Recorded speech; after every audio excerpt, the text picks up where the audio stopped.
Jahduitottaa se kai se badal kaikismat. एक गरीब परिवार रहता था। उस परिवार में रामू और उसकी बीवी सीता उसके बेटे चिंटू के साथ रहते थे। उसी गांव में एक तोता भी रहता था। उसका नाम था रघु। वो किस्मत का धनी था। जहां भी जाता वहां किसी भी चीज की कमी नहीं पड़ती थी। एक दिन रघु उड़ते उड़ते उस गरीब परिवार के घर गया। रघु सोचता है, अरे वाह, लगता है यहाँ आज बहुत अच्छा खाना मिलेगा। मैं पेट भर के खाऊंगा। वो एक कटोरी में रखे अमरूद देखता है। अरे वाह, अमरूद मुझे तो ये बहुत पसंद है। मैं तो इसे पेट भर के खाऊंगा। रघु तोता अमरूद खाने ही लगता है। तभी सीता रघु को अमरूद खाते देखती है तो गुस्सा हो जाती है और उसे वहां से भगा देती है। भाग यहाँ से, न जाने कहां से आ जाते हैं।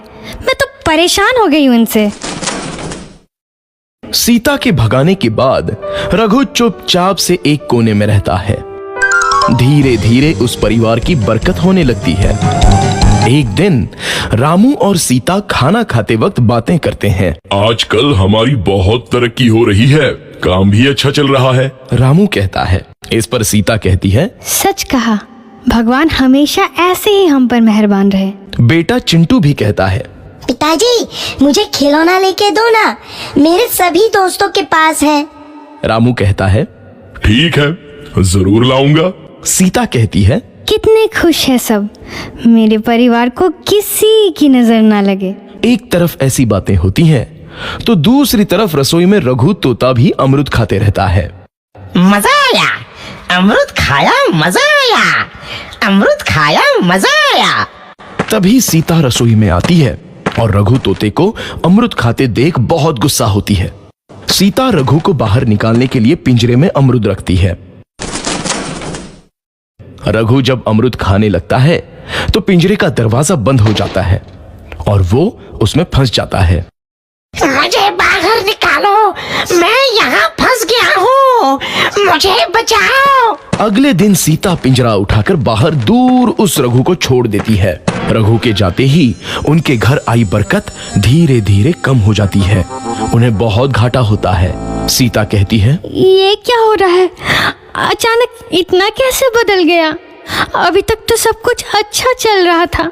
रामू कहता है, लगता है भगवान हम पर रूठ गए हैं। चिंटू भी कहता है, लगता है अब मुझे खिलौने भी नहीं मिलेंगे। और वो रोने लगता है और बाहर चला जाता है। कुछ दिन बाद रघु तोता फिर से उस घर में आता है।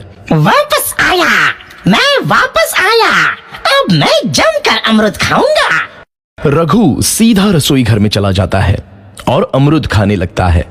कुछ देर बाद सीता रसोई में आती है और रघु को देख कहती है, एक तो घर में पहले से इतनी दिक्कत चल रही है और ऊपर से ये तोता मुझे और परेशान कर रहा है। सीता रघु को वहां से भगा देती है। रघु उड़कर किसी कोने में छुप जाता है। कुछ दिन बाद धीरे धीरे उस घर की बरकत वापस आने लगती है।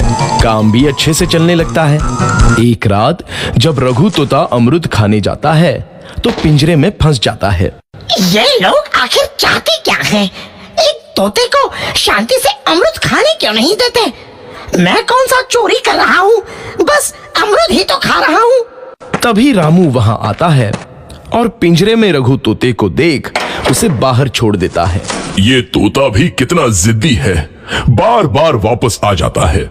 जैसे ही रामू रघु को छोड़ देता है, अगले दिन से फिर से उनके घर की बरकत जाने लगती है। काम में घाटा होता है। किसी को समझ नहीं आ रहा था कि ऐसा क्यों हो रहा है। रघु तोता घर आता है तो अचानक बरकत आती है और जब रघु तोता को बाहर निकालते हैं तो बरकत चली जाती है। एक दिन सीता रघु तोते के घर आने और बाहर जाने की स्थिति पर नजर रखती है। ये तोता जब भी घर आता है तो घर में बरकत आती है और जैसे ही ये घर से बाहर जाता है तो उसी के साथ बरकत भी चली जाती है। कहीं ये जादुई तोता तो नहीं है? अगली बार जब ये तोता घर आएगा तो मैं इसे कहीं नहीं जाने दूंगी। सीता रघु का बहुत इंतजार करती है लेकिन रघु तोता दोबारा उस घर में कभी नहीं आता।